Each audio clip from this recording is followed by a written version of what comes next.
welcome back to Waiting and Learning to See You. I'm your host, A.T. Martinez, and today I want to talk to you about a new tactic, well, a relatively new in the cosmic sense, of how the world is using our own faith against us.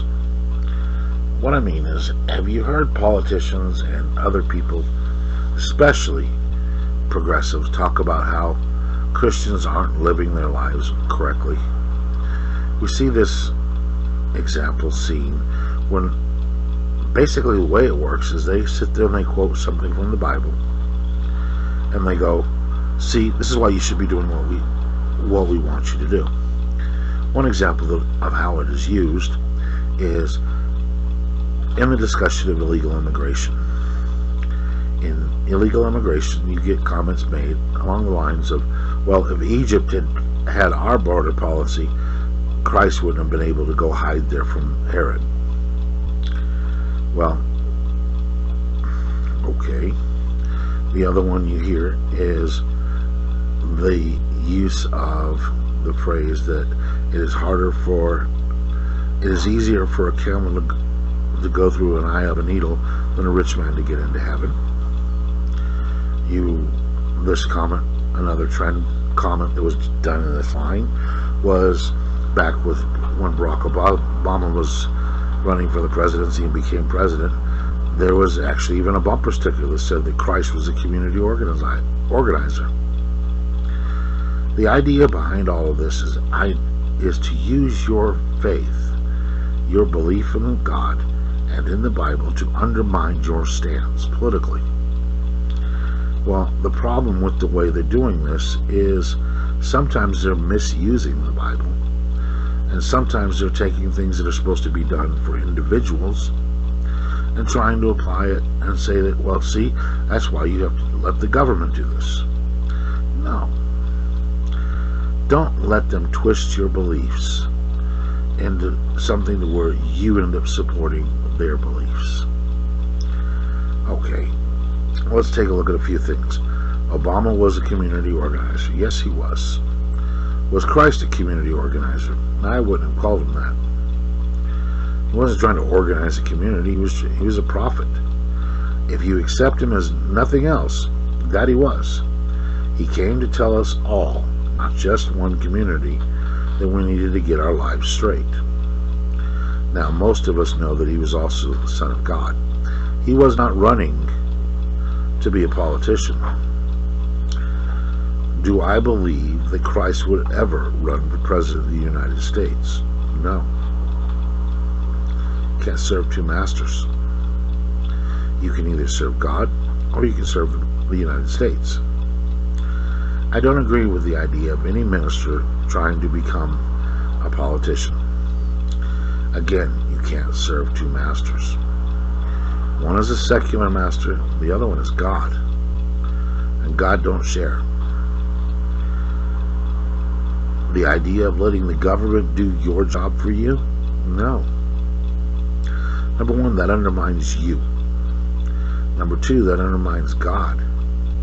Number three, it undermines the church. Now, those are not in the order of importance.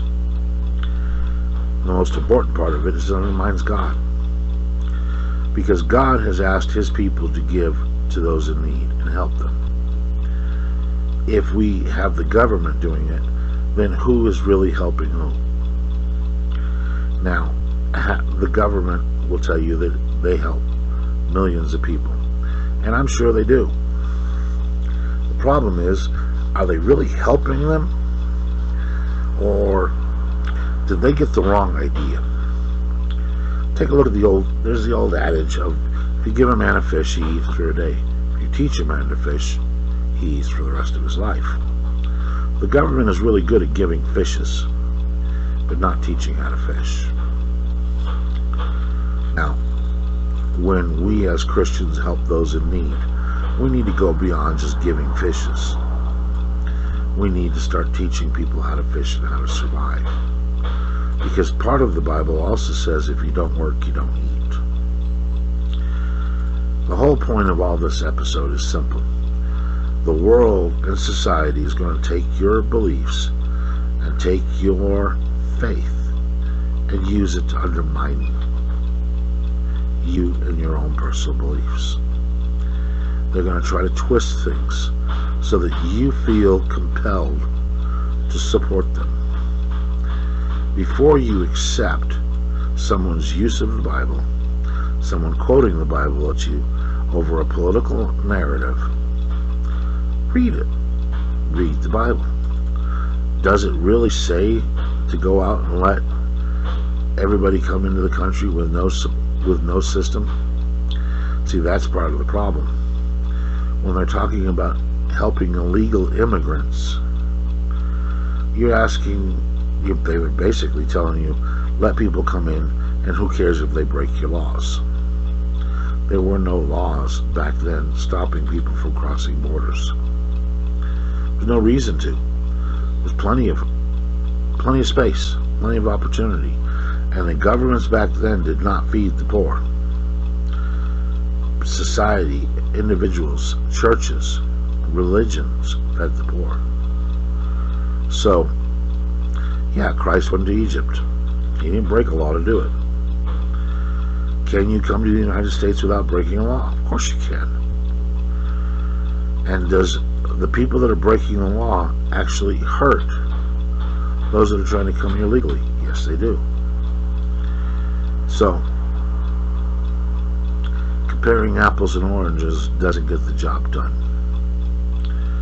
The Bible says one thing about specific things. Taking those things out of context and applying them to other things is not going to help. Don't let yourself be tricked into thinking that all of what they're doing is right. Don't let yourself be tricked into thinking that they're actually moral, or that they're even doing any of these things for a good reason, other than a way to pull more power to them. If anybody is telling you that certain things should be okay because the Bible says blah blah blah, read what the Bible really says. Look into it. Study it.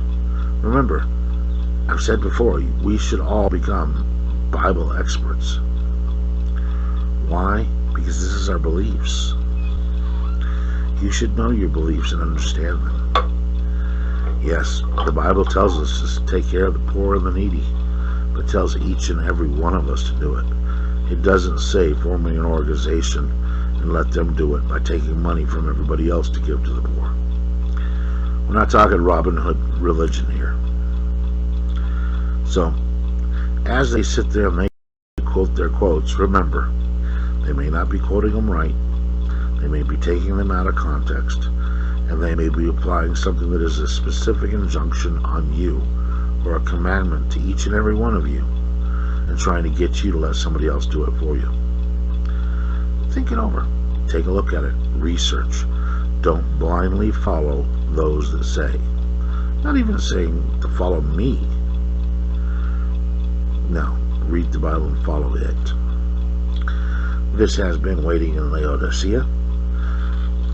I am A.T. Martinez. I hope you've enjoyed today's show. If you have, hit that like button. If you have any comments, leave them down below. Or you may email me your comments at waitinginlaodicea@gmail.com. If you want to support us, you may find information to do so either by supporting us through this channel. Go to the channel description. You can become a patron. Go to our website, which is www.waitinginlaodicea.weebly.com. There are other ways to support us beyond financial, and if you're interested in some of those, email us and we'll talk. Other than that, you have a great and wonderful day. I pray that the Lord will bless each and every one of you throughout this week. And until next time, thank you for spending some time with me.